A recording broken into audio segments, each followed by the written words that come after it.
Thank you very much, Councillor Semwanga, for inviting me to this podium to be able to say something, especially as regards the demise of our Holy Father, Pope Francis. Your Lordship, the dear Father, Kasasa,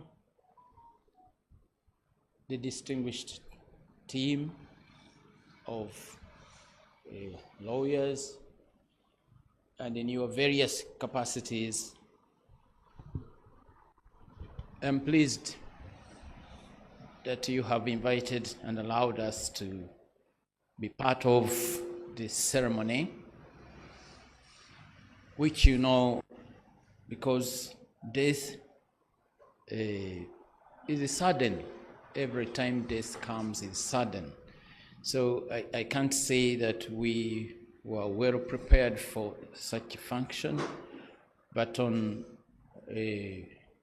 being tipped, we said we cannot miss coming over to be able to meet this great team of lawyers. We thank you for organizing this place. First of all, you have a very nice structure here. It looks quite elegant. I hope you have kept it so well. If it is not new, if it is new, thank you for also being able to move to this place. I think it is a place that befits your profession, and we think it is going to reflect so much, especially to our society. I am mainly thankful to the message of the Bishop, which also tickled me on a number of issues, which I am not going to have to share because he said it very well.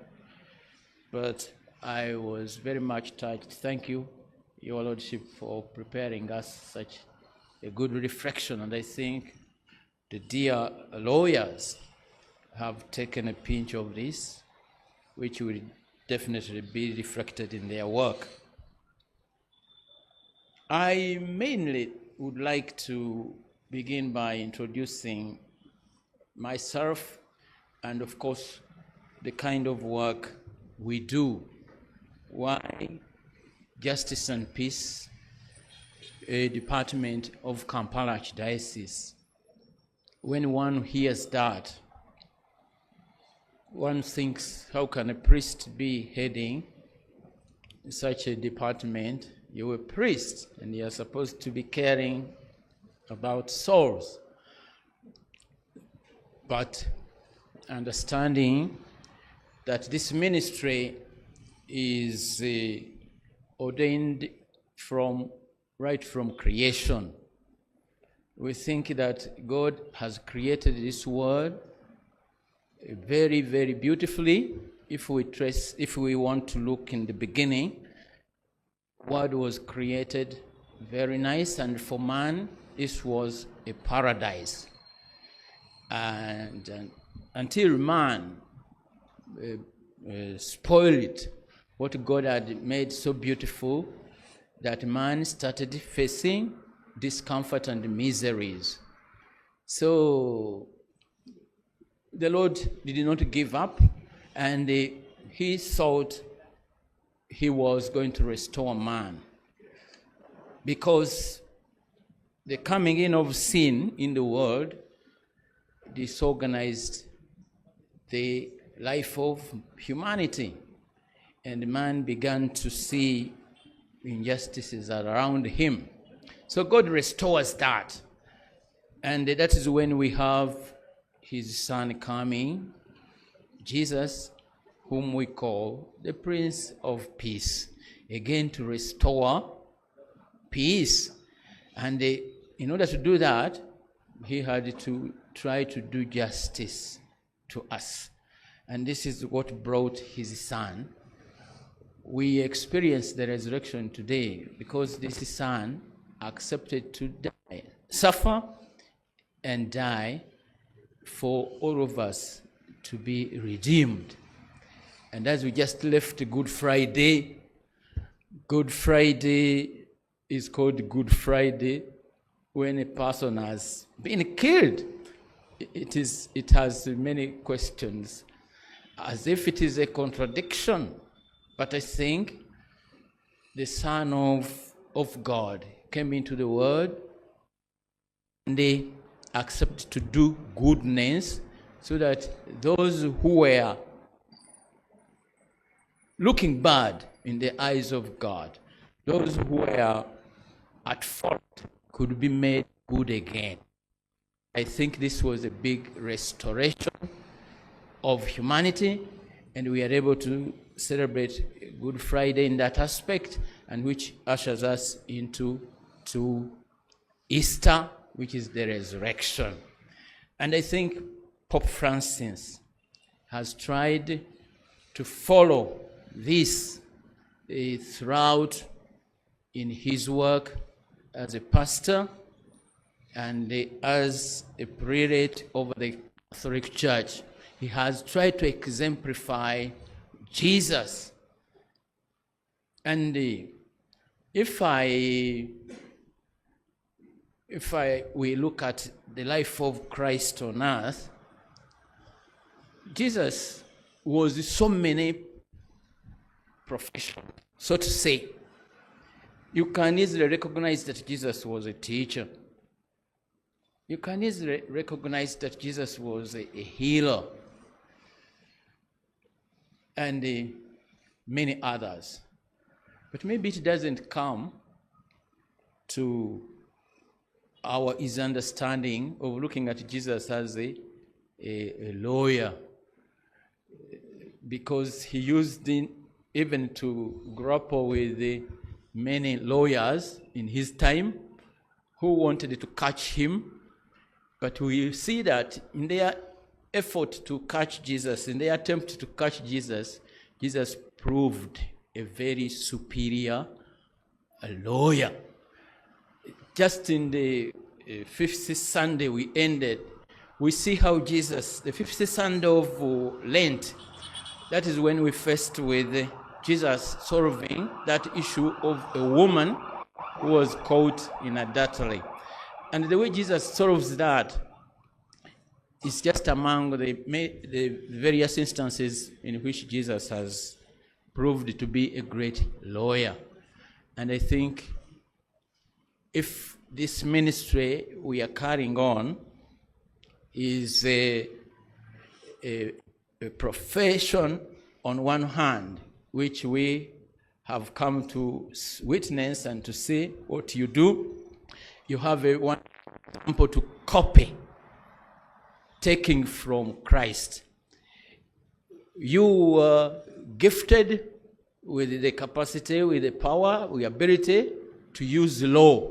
So we are, I think, looking at how Jesus did not use the law as sometimes it can be used to condemn people, but he uses the law with a touch of love.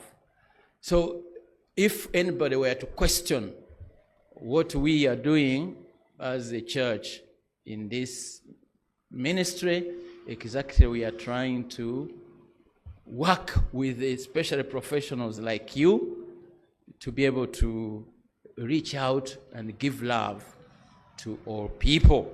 And I hope Pope Francis has very much tried to live this, and he's a wonderful person to emulate, especially those who are in professionals. How can you use your profession to help in reaching out to so many people? So the church, in designing out our Department of Justice and Peace under Kampala Archdiocese, we have what we call a legal arm, and for which we are very, very grateful that it is existing, and we thank Council Semwanga Frederick very much, because he is heading that legal arm, and is also at the same time at the helm of the Episcopal Conference as a legal advisor. Mr. Semwanga Frederick, thank you very, very much. So he's a very big support, especially that with a team of lawyers, he can welcome many cases that relate to legal attention, which face us in our work. So we want to call upon you that you are mostly Catholic lawyers. And since you are here in the Archdiocese, but of course, those who are spread to the rest of the country, we want to call upon you to be very supportive of this kind of work, which you technically call pro bono service, which has helped so many people now to have some trust, because sometimes people doubt whether doing law becomes an honest way of reaching the hearts of people. They are doing law just to make money, and I hope that picture can be changed, and especially in our country, Uganda. Even the time we are in, this is the time to have a taste of what you Catholic leaders can be in an emulation of Pope Francis. So we appreciate what is being done here in Kampala, and you who are lawyers, wherever you are, we kind of call upon you in your respective parishes, because the Archdiocese, as the rest of the dioceses of Uganda, have this structure that leaders are elected from all the way from the diocesan level. Here in Kampala we have vicariates. You might find that one in some parishes, but there are also deaneries. So through these structures up to the level of the parish, which parish also is an entity that is scaled to other levels, sub-parish, smaller basic communities, and even up to reaching the family. So we always invite these lawyers to come and support and help, especially to clarify on issues concerning land, succession, and areas where we need their help. Our work touches every aspect of humanity in regard to social issues. That is why it is called Catholic social teaching, which is drawn from scripture, but also from across so many organizations that have a good touch on issues that concern human rights. So this is what we call the Catholic social teaching, and what we do with it is to help to make everybody aware of what is required of us to bring about justice where we live. It is a work that is supported by our lawyers, and which I think you as a team can continue to do. We are basically following a few principles that are given to us by the church, because when we collect all that information from organization, from scripture, and from associations, international and national, and even cultural organizations, this is where we get this information, we get this knowledge, and we know this one is what is given to us by the church. Now that the Holy Father has died, we know we are going to be getting a prelate to that office, and it will be continued. The bishops, as we thank him for being here, together with the Holy Father, these are the teachers who have been left for the church. The teachers, and from what they have given us, is what we as the department in their very respective parish are able to give out and to explain to people. But on some areas we need support, like of lawyers. We thank the bishops of Uganda, Catholic bishops. They have just put out a pastoral letter, which I encourage that all lawyers should be able to have as a guide on how we are expected to conduct, especially in view of the exercise of elections that is coming. We are all helped here to know what the bishops want us to have. So this is what our work as a department, this is what we help to take to people, because you will realize that there is so much needed to bring about awareness of many people. Sometimes even our very leaders of the justice and peace sometimes don't know what to do, because there are a number of issues. But your support, especially as you are in your parishes, it does us well that we can help on this awareness. Some of you lawyers I would like to thank through, again, Mr. Mwanga, have accepted positions of being justice and peace leaders in your respective parish. We continue to pray that this one is very much continued.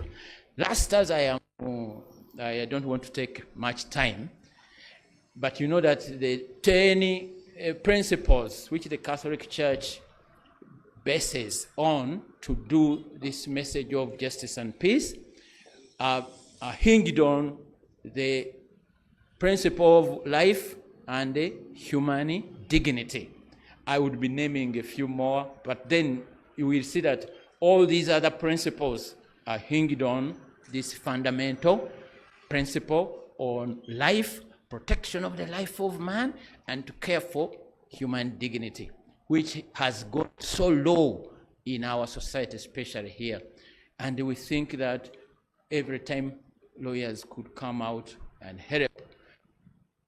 So I wouldn't want to enumerate others, like family, call to family and the community, aspect of common good, rights and the responsibilities as they are supposed to be named, and the issues on working for peace and environment. All these are issues that we are supposed to help to bring out, because if those are affected, definitely people cannot have the peace which we all desire. So now I like to take you through what we do in the course of the year. It is going to be simple, that we do a number of activities in the course of the year, but then we zero on the month of September, which we call a Peace Month here in Kampala Archdiocese. Peace Month. That is where we demonstrate by doing a number of activities which we are supposed to spread to all over to this diocese and get at the various levels that our people can take part of what is supposed to take place in the respective parish in a given year. So we do a number of these activities. So we have an opening ceremony, very crucial, and we may dwell just on an aspect, an activity, for instance, of environment, cleaning up. Then we make a legal camp on such an occasion, also clinic, because these are all issues that affect humanity, and if we are not caring, so we raise them. Then we have, this time around, we are adding in a new activity, and it's going to be the Peace Run. Every first Saturday of September, we are going to be having what we call a Peace Run.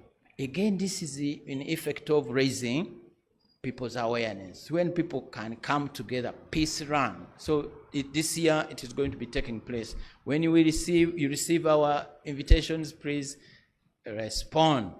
We have been holding, now this year is going to be the 4th edition, we have been holding memorial lectures. Memorial lecture of Benedicto Kiwanuka and a number of our iconic people who have stood strong on these issues of justice, leadership, and peace in our country. So we expect that, especially you, as the legal persons, can always be present and, of course, make expression and a way to attract others to be able to do it in their own respective places. So we also do a closing ceremony at the end of the month, mainly in observance of our concern for refugees. You know, all these are areas of humanity that are supposed to be paid attention to. Refugees in our country, it is a big influx. What are we doing about them? That's why, again, Councillor Semwanga and the team are very supportive over that. So I want to end by saying that Pope Francis is our guide, has been our guide all these 4 years during his reign.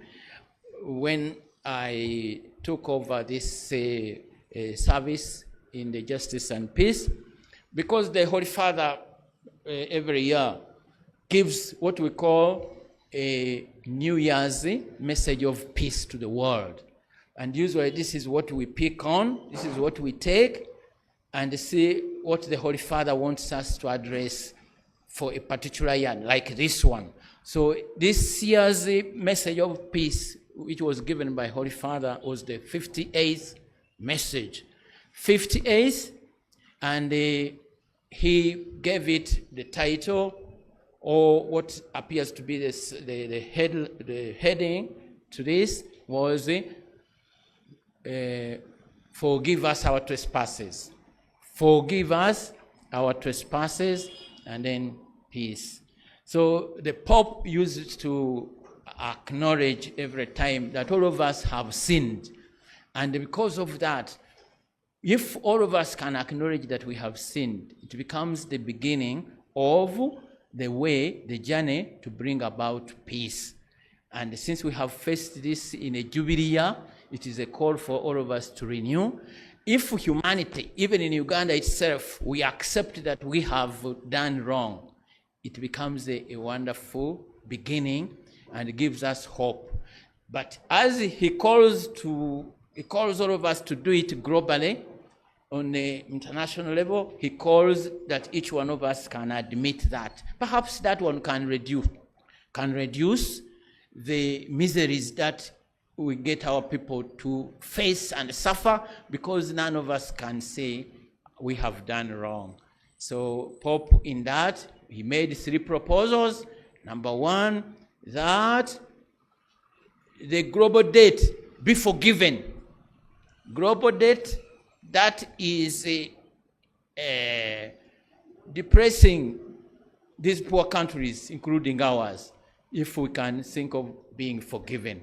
But that one should even be taken to a local level. Every humanity to think of how can I be a forgiver of my brother. So, and the second, he wants that the capital punishment be also cancelled.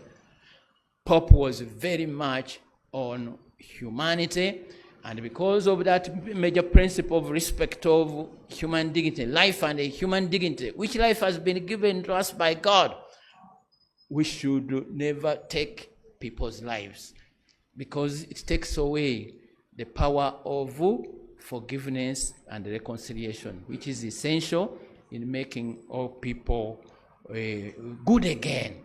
And finally, the Pope says that there is hunger in the world. And because there is hunger, not because the treasures we have, the wealth we have in the world is not enough, but because some people amass so much, too much. And sometimes money is spent on things that are meant to kill us, like weapons, that if that one is reduced and instead everybody to be able to have food, that there is no place on this world where we see hunger, and that education can also be supported, that people can receive education, and of course also to be able to alleviate the hunger that oppresses us. I thank you. Sorry I have been a little longer, but I would like to be thankful to you, and thank you for inviting us through Councillor Semwanga and a team of others who are working with us in our parishes. We will be able to be connecting and to link up more on such issues. I thank you very much.